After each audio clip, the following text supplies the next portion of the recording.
Hello students, welcome to the 19th lecture of cell the unit of life. आज हम समझेंगे cytoskeleton के बारे में। जैसा कि हमने साइटोलॉजी वर्ड से सीखा था कि साइटो वर्ड का मतलब ही होता है सेल, उसी प्रकार ये जो साइटो है इसका मतलब है सेल, और जो स्केलेटन है उसका मतलब है, जैसे कि ह्यूमन बॉडी में स्केलेटल सिस्टम होता है, हड्डियों का ढांचा जो पूरी बॉडी को क्या देता है, स्टेबिलिटी देता है। उसी प्रकार सेल के अंदर कुछ फाइबर होते हैं जो पूरे सेल को स्टेबिलिटी देते हैं, उन्हीं को बोलते हैं साइटोस्केलेटन। साइटोस्केलेटन के बारे में एनसीईआरटी में केवल ये लाइन लिखी गई है, जिसको मैं आपको बाद में एक्सप्लेन करूंगा। सबसे पहले मैं आपको समझाता हूं कि साइटोस्केलेटन सेल के अंदर कौन बनाता है। बेसिकली कुछ प्रोटीन के फाइबर्स होते हैं जो साइटोस्केलेटन को बनाते हैं। बहुत सारे प्रोटीन के फाइबर अगर सेल के अंदर होंगे तो वो सेल को स्टेबिलिटी देंगे बेसिकली, ठीक है। तो ये जो साइटोस्केलेटन बनाने वाले फाइबर होते हैं, प्रोटीन के फाइबर, ये तीन टाइप के हो सकते हैं। तीनों के नाम हमने लिख रखे हैं। सबसे पहले का नाम है माइक्रोफिलामेंट।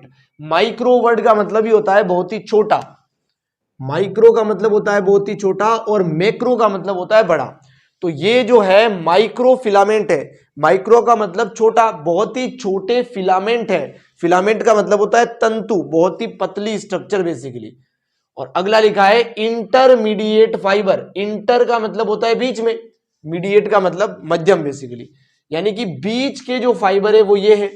ये सबसे पतले फाइबर होते हैं, इनसे मोटे फाइबर होते हैं इंटरमीडिएट फाइबर, और इनसे भी मोटे फाइबर होते हैं माइक्रोट्यूबुल्स। फिलामेंट का मतलब होता है तंतु, बहुत ही पतला तंतु, और ट्यूबुल का मतलब होता है नली बेसिकली। एक होता है तंतु जैसा कि डोरी है, स्ट्रिंग है, एक होता है नली। नली जो है वो काफी मोटी होती है डोरी की तुलना में, इसीलिए जो है माइक्रोफिलामेंट की तुलना में माइक्रोट्यूबुल जो है काफी मोटे होते हैं, चौड़े होते हैं। इन दोनों के बीच में जो फाइबर आता है उसे बोलते हैं इंटरमीडिएट फाइबर। तो मैं उम्मीद करता हूं नाम आपको एक्सप्लेन कर पाया हूं। सबसे पहला फैक्टर जो इन फाइबर के बारे में लिखा गया है वो है इनका डायामीटर। आखिर ये जो पेन है इसका डायामीटर कितना है, यानी कि इसकी थिकनेस कितनी है बेसिकली। तो इस जो माइक्रोफिलामेंट का प्रोटीन का फाइबर है इसकी थिकनेस होती है 7 नैनोमीटर से भी कम। तो यहां पे लिखा है लेस देन 7 नैनोमीटर। नैनोमीटर क्या होता है, 1 नैनोमीटर इक्वल टू 10⁻⁻⁹ मीटर। तो ये लेंथ की बहुत ही छोटी यूनिट है बेसिकली। जैसे माइक्रोमीटर होता है उससे भी छोटा होता है नैनोमीटर। तो माइक्रोफिलामेंट का डायमीटर हमने समझा कितना होता है, 7 नैनोमीटर से भी कम होता है। उसके बाद मैं आपको समझाऊंगा इंटरमीडिएट जो फाइबर होते हैं उसका डायमीटर होता है 8 से लेकर 10 नैनोमीटर के बीच में।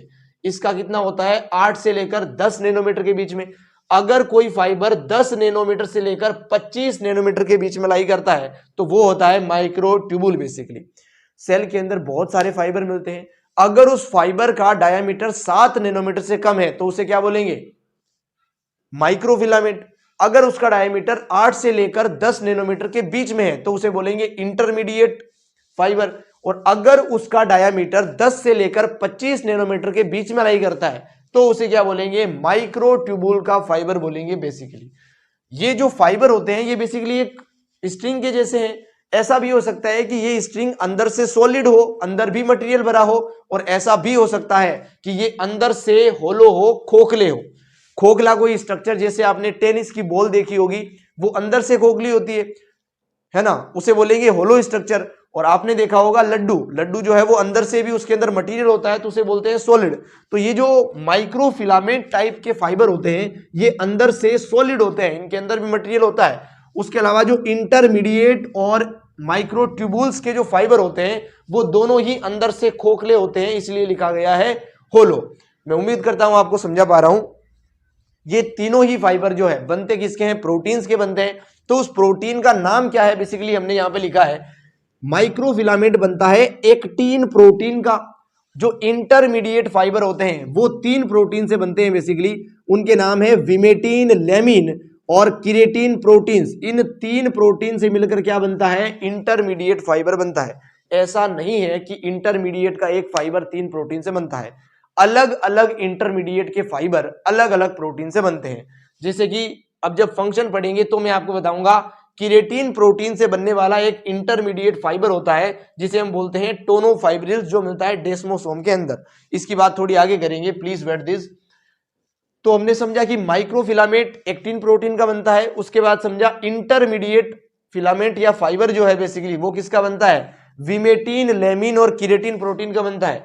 उसके बाद हम समझेंगे कि माइक्रोट्यूबुल का जो फाइबर होता है वो किसका बनता है, ये ट्यूबुलिन प्रोटीन का बनता है, जिसके बारे में हम बहुत बातें कर चुके हैं। ट्यूबुलिन प्रोटीन के बारे में जब हमने सेल स्टार्ट किया था तब भी बहुत बातें की थी।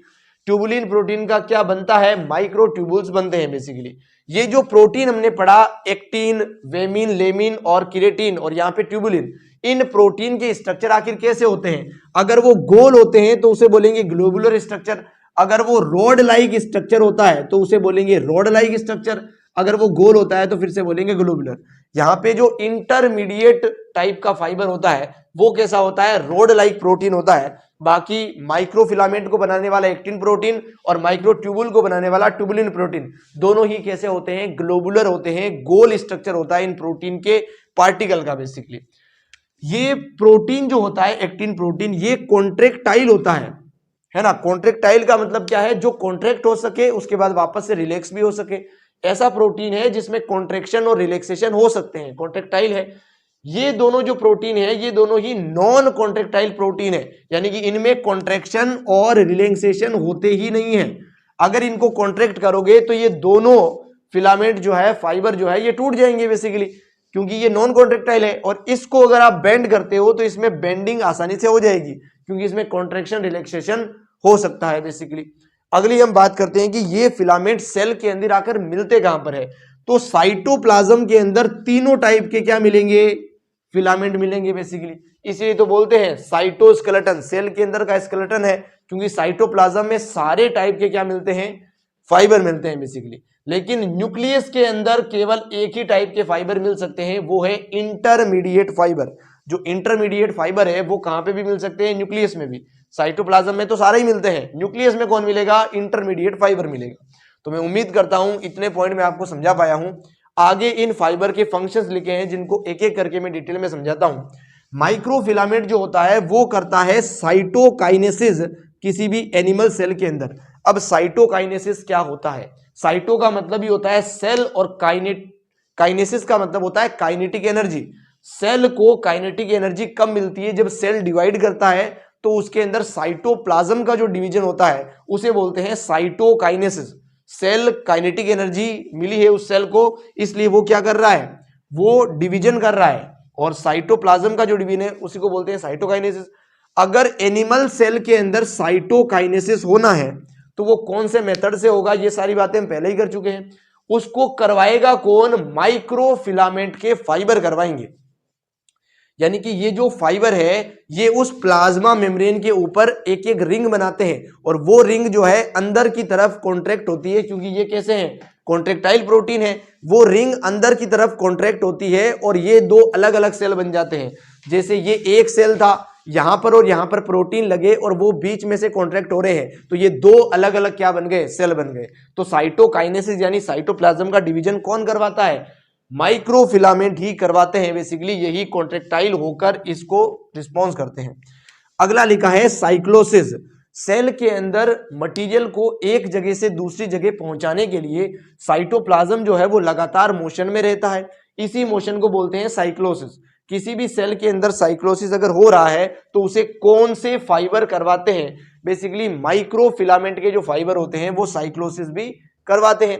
अगला लिखा है हमने सूडोपोडिया का फॉर्मेशन। जैसे अमीबा की स्ट्रक्चर आपने पढ़ी होगी, इसके अंदर ये न्यूक्लियस होता है, ये जो स्ट्रक्चर है इसको क्या बोलते हैं, सूडोपोडिया बोलते हैं। सूडोपोडिया किससे बनते हैं, बेसिकली प्लाज्मा मेम्ब्रेन से ही बनेंगे।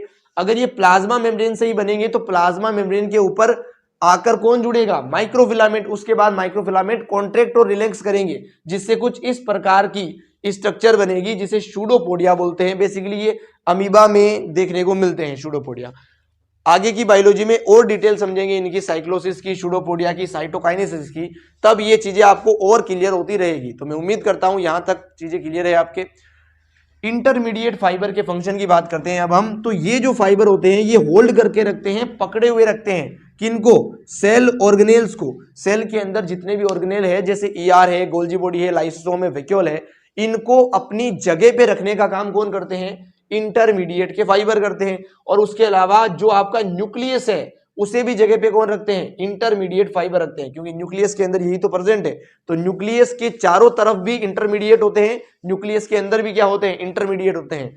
इसीलिए इसको, ये जो है फाइबर, ये क्या बनाते हैं, फॉर्म करते हैं न्यूक्लियर बास्केट को। बेसिकली एक टोकरी जैसी स्ट्रक्चर बनाते हैं फाइबर से। उस टोकरी में क्या रखा होता है, न्यूक्लियस रखा होता है, क्योंकि वो न्यूक्लियस अपनी जगह पे स्टेबल है, इसी फाइबर के कारण स्टेबल है, क्योंकि इन फाइबर की टोकरी के अंदर न्यूक्लियस रखा गया है और सेल ऑर्गेनेल को भी अपनी पोजीशन में रखता है। अगला फंक्शन लिखा गया है कि ये डेस्मोसोम के अंदर मिलता है। अब ये डेस्मोसोम क्या होता है, बेसिकली एनिमल टिश्यू के अंदर ये और समझ में आएगा डेस्मोसोम जब मैं आपको इंटरसेलुलर जंक्शन के बारे में समझाऊंगा। अभी आप इतना समझ लो कि suppose this is a animal cell, this is a also animal cell. ये दोनों एनिमल सेल के जो प्लाज्मा मेम्ब्रेन है ये कुछ इस प्रकार का स्ट्रक्चर बनाते हैं। ये भी कंस्ट्रिक्ट हुआ कुछ ऐसे और ये भी कंस्ट्रिक्ट हुआ कुछ ऐसे, और ये जो जगह बनी यहां पर कुछ स्टिंकी चिपचिपा जो है वो मटेरियल भर जाता है। इस चिपचिपे मटेरियल के दोनों तरफ, दोनों सेल के अंदर बेसिकली एक एक प्रोटीन का डिस्क मिलता है। ये क्या है, प्रोटीन के डिस्क है, और इन प्रोटीन के डिस्क से केराटिन प्रोटीन के फाइबर जुड़े रहते हैं। जो ब्लू कलर में बना रहा हूं वो सारा प्रोटीन है आपके सामने।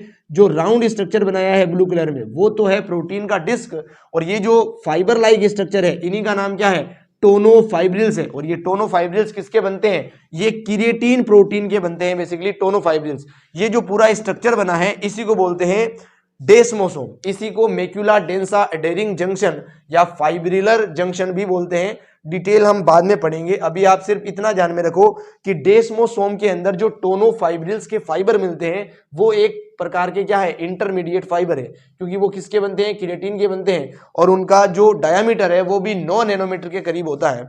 तो मैं उम्मीद करता हूं इसके भी फंक्शन आपको समझ में आए होंगे। अब हम बात करेंगे बेसिकली माइक्रोट्यूबुलर के क्या क्या फंक्शन हो सकते हैं।